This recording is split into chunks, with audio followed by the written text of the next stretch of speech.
84 कोटि योनियों में भटकने के बाद जीवन चक्र का आरा केवल एक बार ही मनुष्य रूप में आता है, और इस एक बार में मूर्छा एवं अज्ञानवश भगवत स्वरूप होने की संभावना खो जाए और खो जाने की पूरी अवस्था है, तो क्या पुनः 84 कोटि योनियों में भटकना पड़ेगा? 84 कोटि योनियों का अभिप्राय कृपा करके समझाइए और हमें भय से मुक्त करिए। भय से मुक्त मैं तुम्हें नहीं कर सकता, तुम ही कर सकते हो। भय वास्तविक है। तुम चाहोगे कि मैं तुमसे कह दूं कि नहीं जी, कोई चिंता की बात नहीं, 84 कोटि योनियां वगैरह नहीं होती, ताकि तुम निर्भर हो जाओ और लग जाओ अपनी वासनाओं की दौड़ में। फिर नहीं, ये मैं तुमसे नहीं कह सकता। ऐसा ही है, सत्य यही है कि ये जो वर्तुल है ये घूम रहा है। तुमने अगर मनुष्य होने का लाभ ना उठाया तो तुम मनुष्य होने का हक खो देते हो। इस सीधा सा गणित है। आखिर मनुष्य होने का हक तुम्हें मिला है किसी कारण से। बुद्ध से किसी ने पूछा, एक युवक आया, संन्यास्त होना चाहता था। उसने पूछा कि आपको देखकर, राह पर आपको चलते देखकर, आपकी ये प्रसादपूर्ण कांति, आपका ये अपूर्व अपार्थिव सौंदर्य, मेरे मन में भी बड़ी गहन आकांक्षा उठी, मगर मैंने कभी इसके पहले संन्यास का सोचा भी नहीं था, और मैं कभी धर्म इत्यादि में उत्सुक भी नहीं रहा। पंडित पुरोहितों से मैं जरा दूर ही दूर रहा। मेरे पिता और मेरे मां भी मुझे अगर कभी ले जाना चाहते हैं तो मैं बच जाता हूं हजार बहाने करके। पंडितों की बातें सुन के मुझे सिर्फ सिरदर्द हो आता और ऊब आती। मगर आपको देख के मैं बड़ा आंदोलित हो गया हूं और एक भाव उठता है भीतर कि मैं भी दीक्षित हो जाऊं। मगर ये मेरी समझ में नहीं आता कि अनायास, पीछे कोई सिलसिला नहीं है, कोई श्रृंखला नहीं है, अनायास इतनी बड़ी बात होने की मेरे मन में कैसे कामना आ गई। बुद्ध ने आंख बंद की और उसे कहा, युवक तुझे पता नहीं, तू पिछले जन्म में हाथी था,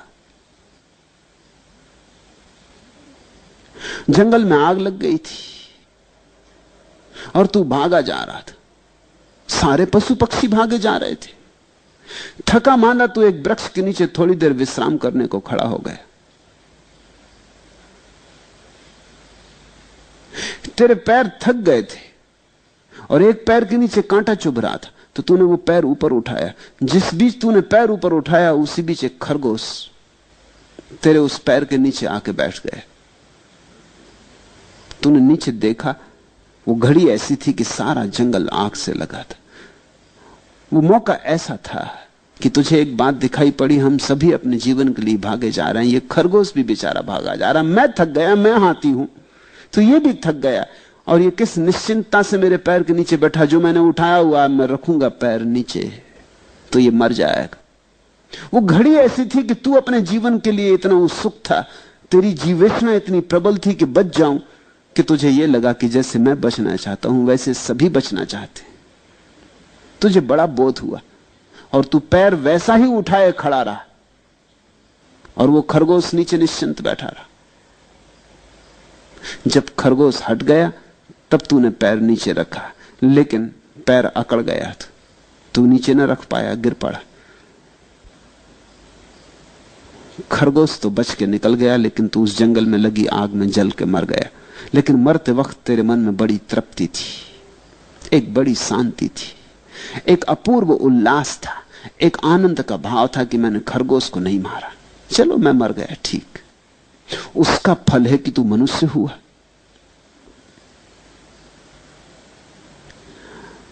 बुद्ध ने कहा, तूने वो जो करुणा दिखाई, उस करुणा के कारण तू मनुष्य हुआ।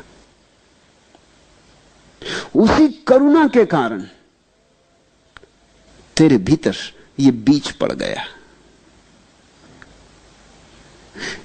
बुद्ध कहते थे, जिसके जीवन में करुणा हो उसके जीवन में प्रज्ञा आती, बोध आता। और जिसके जीवन में प्रज्ञा हो उसके जीवन में करुणा आती। ये एक ही सिक्के के दो पहलू हैं। तो जो व्यक्ति ध्यान को उपलब्ध होकर प्रज्ञा को उपलब्ध होता उसके जीवन में महाकरुणा आ जाती, और जिसके जीवन में करुणा की थोड़ी सी गंध हो वो आज नहीं कल समाधि में उत्सुक हो ही जाएगा। उस करुणा के कारण आज राह पर चलते मुझे देखकर तेरे मन में यह भाव उठा। यह अकारण नहीं है, इसके पीछे श्रृंखला है। मैं तुमसे कहता हूं कि तुम मनुष्य हो, यह अकारण नहीं है, कुछ किया होगा, कुछ हुआ होगा। अनंत अनंत यात्रा पथ पर तुमने अर्जन किया है मनुष्यत्व, यह अर्जित है। लेकिन यह अवसर अवसर ही है, यह तुम्हारी कोई शाश्वत संपदा नहीं है, तुम इसके मालिक नहीं हो गए हो। यह क्षणभंगुर है, यह आज है और कल चला जाएगा। जैसे अर्जित किया है वैसे ही गंवा भी सकते हो। अगर एक हाथी करुणा के कारण मनुष्य हो सकता है तो एक मनुष्य कठोरता के कारण हाथी हो सकता है। यह तो सीधा गणित है। अगर एक हाथी करुणा के कारण मनुष्य होने की क्षमता पात्रता पैदा कर लेता है तो तुम कठोरता के कारण, हिंसा के कारण, क्रूरता के कारण पशु होने की क्षमता में उतर ही जाओगे। जाओगे कहां? और वर्तुल घूम जाएगा, चाक घूम गया, आरा नीचे जाने लगा। फिर लंबी यात्रा है, क्योंकि आरा तभी वापस लौटेगा जब पूरा चाक घूम जाए। ये जो 84 कोटियों की बात है ये एकदम अवैज्ञानिक नहीं है। और ये 84 करोड़ योनियों की जो बात है ये केवल कोई पौराणिक आंकड़ा भी नहीं है, ऐसा ही है। अब तो वैज्ञानिक धीरे धीरे धीरे खोज करते करते इस नतीजे पे पहुंच रहे हैं कि हिंदुओं का आंकड़ा शायद सही सिद्ध होगा। इतनी ही कोटियां हैं, अभी तक इतनी पूरी नहीं हो पाई हैं, लेकिन रोज खोज हो रही। पहले तो ईसाई हंसते थे कि 84 करोड़ योनियां दिखाई कहां पड़ती। चलो होंगी लाख, 2 लाख, 50 लाख, करोड़ मान लो, मगर 84 करोड़ योनियां दिखाई कहां पड़ती। लेकिन अब संख्या करोड़ों में हो गई, क्योंकि बहुत योनियां हैं जो अदृश्य हैं, बहुत से छोटे कीटाणु हैं, सूक्ष्म कीटाणु हैं जो अदृश्य हैं। अब उनकी भी गणना हो रही, धीरे धीरे करोड़ों पर संख्या पहुंच गई। और अब तो वैज्ञानिकों को लगता है कि शायद हिंदुओं का आंकड़ा 84 करोड़ सही सिद्ध हो जाए। कम तो नहीं होंगी, ज्यादा भला हो। इतनी बात अब साफ हो गई है, जितनी नवीनतम शोधें हुई हैं उनसे बात साफ हो गई कि प्राणियों के होने के ढंग ज्यादा तो हो सकते हैं, कम नहीं हो सकते। अभी आंकड़ा पूरा नहीं हुआ है, लेकिन हो जाएगा आंकड़ा पूरा। ये पूरा वर्तुल है, ये 84 करोड़ आरे और इनका पूरा चाक है। ये चाक पूरा घूमता है। एक बार तो मनुष्य होने के आरे पर ऊपर आए, शिखर बने। मनुष्य शिखर है। अगर वहां से छलांग लगा ली तो लगा ली, क्योंकि वहां थोड़ा बोध है, बहुत थोड़ा। मनुष्य होने में ही इतना थोड़ा बोध है कि यहां से भी चूक जाते हो तो फिर और हाथी, घोड़े, कुत्ते होने में तो फिर बोध और खो जाएगा। फिर वहां से तो चूकना निश्चित ही है। तो मैं तुम्हें भय से मुक्त नहीं कर सकता, तुम ही भय से मुक्त कर सकते हो। मत चूको, भय खत्म हुआ। भय का उपयोग कर लो। इसको भय क्यों समझो, इसको सत्य समझो। ऐसा ही समझो कि तुम जा रहे एक रास्ते पर, मैं तुमसे कहता हूं बाएं तरफ एक गड्ढा है, तुम कहते हो मार डाला। अब हम क्या करें? हमें भय से मुक्त करिए, कहिए कि गड्ढा नहीं। मैं तो कह दूं कि गड्ढा नहीं, लेकिन इससे गड्ढा सुनेगा नहीं, गड्ढा मिटेगा नहीं। मेरे कहने से खतरा बढ़ जाएगा। मैं कह दूं कि गड्ढा नहीं है, जाओ बेटा, मजे से जाओ, गीत गाते हुए जाओ, फिल्मी धुन गाना, कोई गड्ढा वगैरह नहीं है, ये तो तुम्हें डराने के लिए कहा था। अब तुम जरूर गिरोगे। गड्ढा है, दोनों तरफ है, रास्ता सकरा है, रस्सी की तरह पतला है। जैसे रस्सी पे चलते नट को देखा ना, अब गिरा तब गिरा, ऐसा ही जीवन है। खतरा यहां है ही, इसको भय मत समझो। ये सच्चाई है, इस सच्चाई का उपयोग कर लो, इस सच्चाई के ऊपर उठ जाओ।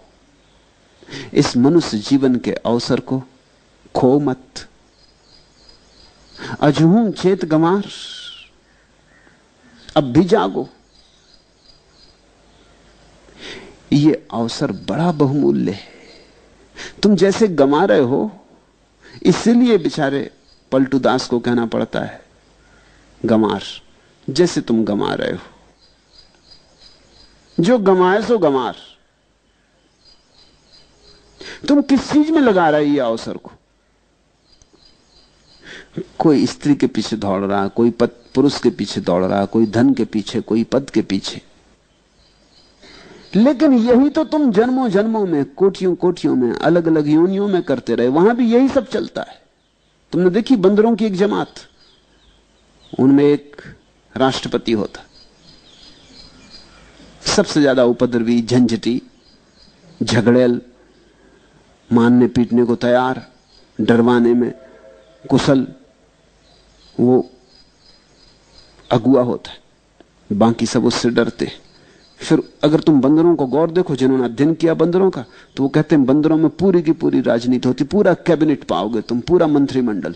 वो जो एक सबसे ज्यादा दुष्ट, उसके आसपास 10-5 का एक गिरोह जो उसके सलाहकार, और फिर उसके बाद और फिर उसके बाद और तुम उनमें बराबर वर्ण भी पाओगे। कुछ हैं जो काम शूद्र के ही करते हैं, कुछ हैं जो काम सिर्फ ब्राह्मण के करते हैं, जो सिर्फ सलाह मशविरा देते हैं, कोई झगड़ा जहां सा आ जाए तो मार्ग सुझाते।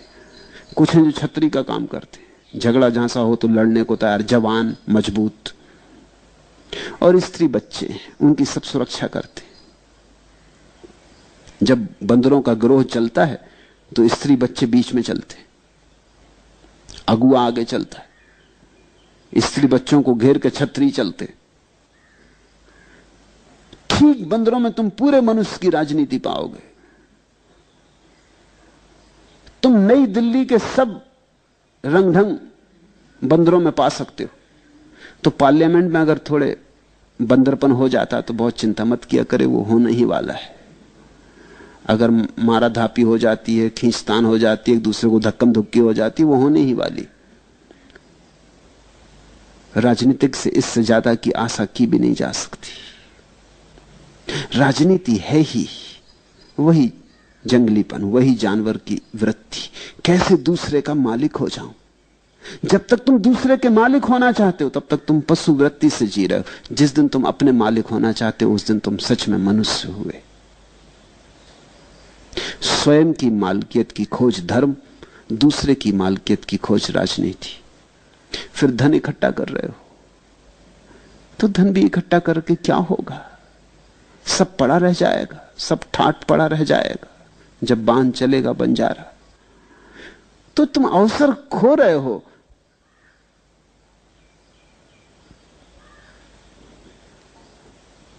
परमात्मा की संपत्ति सामने पड़ी है, उसकी गांठ नहीं बांधते, उसकी गठरी नहीं बांधते, और कूड़ा करकट बांध रहे हो। तो अगर पलटू गंवार कहते हैं तो नाराज मत होना, सच्चाई ही कहते हैं। और तुम खड़े खड़े ही देख रहे हो। असली चीज के संबंध में तो तुम दूर खड़े देखते हो, नकली चीज में एकदम दौड़ पड़ते हो। व्यर्थ को तो इकट्ठा करते हो, सार्थक की चिंता ही नहीं। और जिंदगी बीती जाती और हाथ से समय खोया जाता, एक एक पल बहा जाता। जल्दी ही मौत द्वार पर खड़ी हो जाएगी। इसके पहले कि मौत द्वार पर खड़े हो जाए, जो समझदार है वो समाधि को द्वार पर खड़ा कर लेगा। मौत के पहले समाधि, ये लक्ष्य होगा समझदार का। और जिसको समाधि पहले मिल गई मौत के, उसकी मौत होती ही नहीं, वो अमृत को उपलब्ध हो जाता है। अमृतस्य पुत्र, वेद कहते हैं, वो अमृत का पुत्र हो जाता है। तो मैं तुम्हें भय से मुक्त कैसे करूं? भय से मुक्त होने का एक ही उपाय है कि तो समाधि को उपलब्ध हो जाओ। बस ध्यान में ही भय मरेगा, क्योंकि समाधि में ही मृत्यु मरेगी। जब तक मृत्यु है तब तक भय रहेगा। तो मृत्यु के पार हो जाओ, अमृत का रस ले लो, अमृत बनो। अमृत बन सकते हो, वह तुम्हारी संभावना है। उसे पुकारो, उसे आवाहन करो। उसे जगाओ, चेतो। तुम मनुष्य हो, परमात्मा हो सकते हो, और अगर परमात्मा नहीं हुए तो पशु होने के सिवाय कोई उपाय नहीं। मनुष्य संक्रमण है, मनुष्य पुल है, या तो इस पार जाओ या उस पार जाओ, मनुष्य होने में टिक नहीं सकते। अकबर ने एक नगर बसाया था, फतेहपुर सीकरी। उस नगर को जोड़ने वाला जो पुल है, उस पुल पर वो एक वचन लिखना चाहता था। बड़ी खोजबीन की उसके पंडितों ने कि कोई ऐसा वचन मिल जाए। बहुत वचन खोजे गए, फिर जीसस का एक वचन उसे पसंद आया। मुसलमान बहुत प्रसन्न तो नहीं थे, क्योंकि वो चाहते थे मोहम्मद का वचन हो। हिंदू पंडित भी उसके दरबार में थे, वो भी बहुत प्रसन्न नहीं थे, क्योंकि वो चाहते थे कोई उपनिषद और वेद से मिले। मगर वो वचन सच में बहुमूल्य था। वो वचन है कि यह जीवन एक पुल की भांति है, इससे गुजर जाना, इस पर घर मत बनाना। पुल पर कोई घर थोड़ी बनाता है। मनुष्य तो केवल संक्रमण है, सेतु। एक तरफ पशु है, दूसरी तरफ परमात्मा है। मनुष्य तो बीच की सीढ़ी। इससे गुजर जाना, इस पर घर मत बनाना, क्योंकि इस पर अगर रुके तो नीचे गिरोगे। या तो नीचे गिरो या ऊपर जाओ, यहां रुकना हो नहीं सकता। इतना ही मतलब है इस बात का कि 84 कोटि योनियों में भटकना पड़ेगा। ठीक ही किया है संतों ने कि तुम्हें साफ साफ कह दिया, गड्ढे हैं और गिर के लौटना आसान नहीं होता। क्योंकि जब आसान हो सकता था तब आसान नहीं हुआ, बोध था तब आसान नहीं हुआ। गड्ढे में गिर गए फिर तो अबोध हो जाओगे, फिर तो बहुत मुश्किल हो जाएगा। फिर तो प्रकृति की प्रक्रिया से ही घूमते घूमते लंबी यात्रा के बाद शायद दोबारा कभी आओ अनंत काल में। अभी बागडोर हाथ में ली जा सकती थी, अभी ना ली। पशुओं के हाथ में अपनी बागडोर नहीं है, मनुष्य के हाथ में अपनी बागडोर है। भय से मुक्त होने का एक ही उपाय है कि तुम इस भय का उपयोग कर लो, इसको सृजनात्मक उपयोग कर लो। समाधि को बुला लो, समाधान हो जाएगा, सब समस्या मिट जाएंगी। भक्ति हो, प्रार्थना हो कि ध्यान हो, किसी भी मार्ग से उस चित्त दशा को खोज लो। गिरह हमारा शून्य में, अनहद में विश्राम। आज इतना ही।